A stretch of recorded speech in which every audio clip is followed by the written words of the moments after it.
Salut, c'est Abdel et bienvenue à toi. Dans cette vidéo, on va parler de la notion d'interaction solide. Pour commencer, on va prendre un exemple qui est très simple. Imagine que tu arrives dans une soirée, tu vois une personne qui te plaît, tu dis ok, j'ai envie de parler avec cette personne. Supposons que tu parles 10 minutes avec cette personne, à partir de là, tu auras globalement 3 scénarios possibles. Le premier, c'est que cette discussion, elle reste surfacique, superficielle et que potentiellement, même si derrière tu vas échanger un Instagram avec cette personne, tu as beaucoup de chances que cet Instagram ne donne rien du tout, que cette personne ne te follow pas back ou que ça part dans la friend zone, dans le ghosting, elle te follow, après elle t'unfollow, etc. Mais tu vois un peu, c'est ça l'exemple d'une interaction qui n'est pas solide. De l'autre côté, imagine que en ces 10 minutes, tu arrives à créer de l'attirance, qu'il y a des émotions, qu'il y a de la tension et que derrière, peut-être elle te présente à ses copines dans la soirée, etc. Et là, tu pars avec un Instagram ou un numéro, tu vois que c'est très différent du premier scénario où c'était juste une discussion qui ressemble à rien du tout, c'est juste du blabla, vous parlez de tout et de n'importe quoi. Et justement, il y a un point qui est très simple pour évaluer ce genre d'interaction, de se dire, ok, est-ce que potentiellement cette personne avait un copain? Si c'était une interaction pas solide, tu verras que tu vas te dire ok, ouais, il n'y a rien qui n'empêche que cette personne a un copain parce que la discussion c'était une discussion générique qui n'avait aucun, il n'y avait pas d'émotion, il n'y avait pas d'attirance, etc. Alors que quand une interaction est solide, tu dis ok, non, là c'est impossible parce que ça se voit qu'on était tous les deux à fond, etc. Après, tu as le troisième scénario, c'est quand tu vas avoir quelque chose qui est au milieu parce que tu vas pas toujours avoir des interactions solides.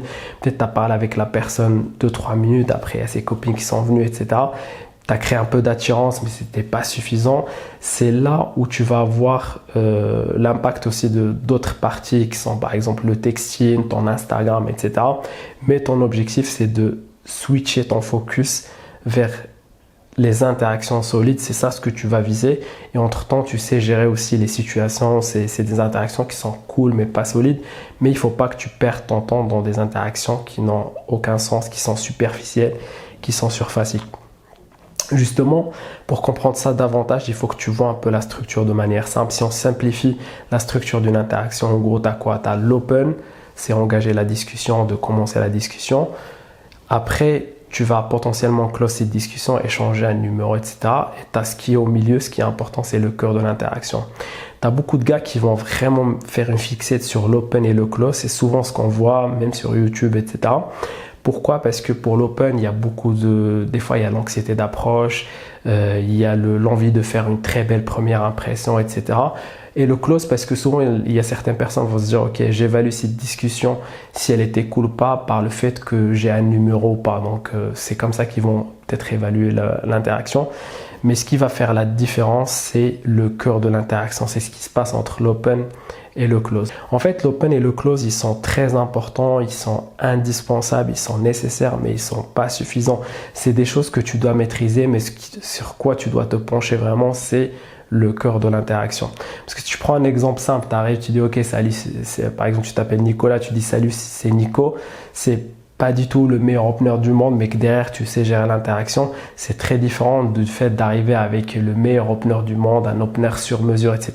Mais derrière tu essaies de maintenir une image qui n'est pas la tienne et que derrière tu pars avec un Instagram qui n'a aucune valeur. Pour conclure cette vidéo, je voudrais vraiment que tu fasses attention avec un point qu'on voit très souvent, notamment sur YouTube, des gars qui vont te montrer des interactions en mode 3 numéros, 5 minutes, etc.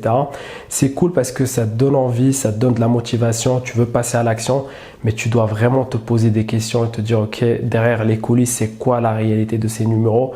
Est-ce que ça donne quelque chose d'intéressant ou pas? Et je pense que tu as déjà les éléments de réponse.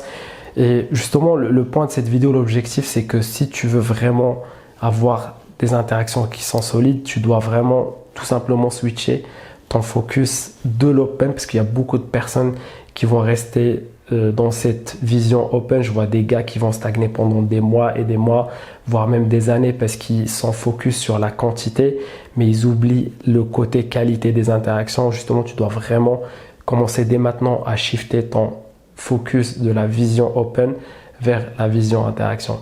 Donc c'est tout pour cette vidéo, j'espère que tu l'as liké. Si tu as liké, n'hésite pas à cliquer sur like, de laisser un commentaire. Moi je te dis à très bientôt.